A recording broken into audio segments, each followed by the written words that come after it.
Hey ho, what is going on guys? My name is Coaster, YouTube channel, Youngster Born, but built for Theme Park News, and welcome to this Theme Park Newsroom update from Kings Island. Now this is on a particular investment that looks set to be happening next year in 2020, and that is the rumoured B&M Giga Coaster.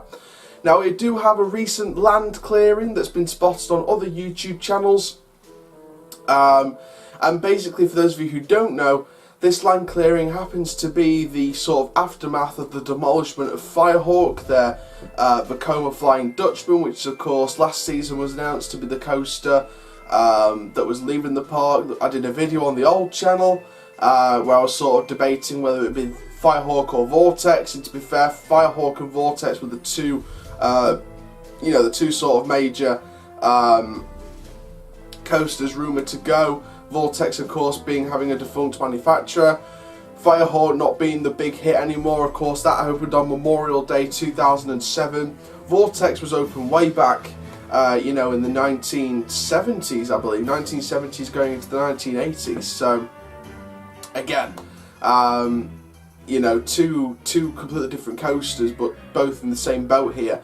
And of course, the site of Firehawk and Dinosaurs Alive is set to be completely transformed into this rumoured B&M Giga Coaster. Now we do have some rumour statistics on this coaster that we've managed to pick up from a video from Midway Mayhem and the latest apparent speculated statistics for the coaster. So take this with a pinch of salt, it might not happen, but these are the rumour statistics for the coaster.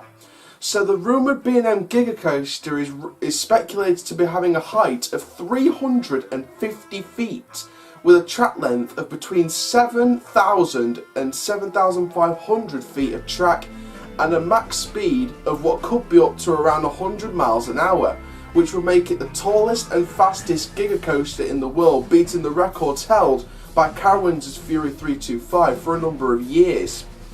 It would also be the second longest coaster in the world, beating the Ultima at Lightwater Valley and knocking that down to number 3, but it won't be enough to topple the 8,000 odd long track length of Steel Dragon 2000 at Nagashima Sparkland. Now, of course, there are extra few little bits of details. There's rumours of a 45-degree lift hill like Fury 325. There's also a brand new maintenance building, like a new maintenance shed being built in a brand new location, and apparently the old ones are set to be demolished so that the whole space opened up and the coaster doesn't have to work round the old maintenance sheds. So apparently these new maintenance sheds are being built in a new location, which is near towards the end of a pathway, so it will still be part of the park and what they can build inside that area. So it won't be a problem. So these new maintenance sheds are apparently going to be in this new location towards the side of the new rumoured coaster. And the old maintenance sheds are set to be demolished, and that whole site will be completely open to play with. Of course, groundwork for the site has already started now. Some people have seen on multiple YouTube channels that the groundwork has officially started on this new rumoured coaster for next year. Now, of course, we won't know any details about the coaster until probably in the next few months, when we're expecting, hopefully, to see some form of an announcement. Possibly before Halloween gets here. I think possibly before Halloween Haunt arrives, we'll expect to see some form of announcement maybe. I'd like to see a summer announcement from Kings Island for next year, and to be fair, I'm really excited about this project. I think it's going to be a fantastic sort of addition to the park. I think if it is going to be a B&M Giga, and if those statistics are true, 7,000 to 7,500 feet of track, 350 feet, a 45-degree lift hill, around 100 miles an hour. The fact that it could be the second longest coaster in the world and the tallest and fastest Giga Coaster in the world.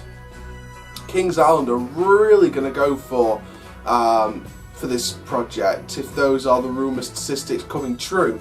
And of course as well, we've been waiting for a while to see a B&M Giga. These B&M Giga rumours have been going around for years, and also it's nice to see a coaster over 100 miles an hour come to Kings Island. Now, of course, there are a couple of other concepts being thrown into the works. A wing coaster.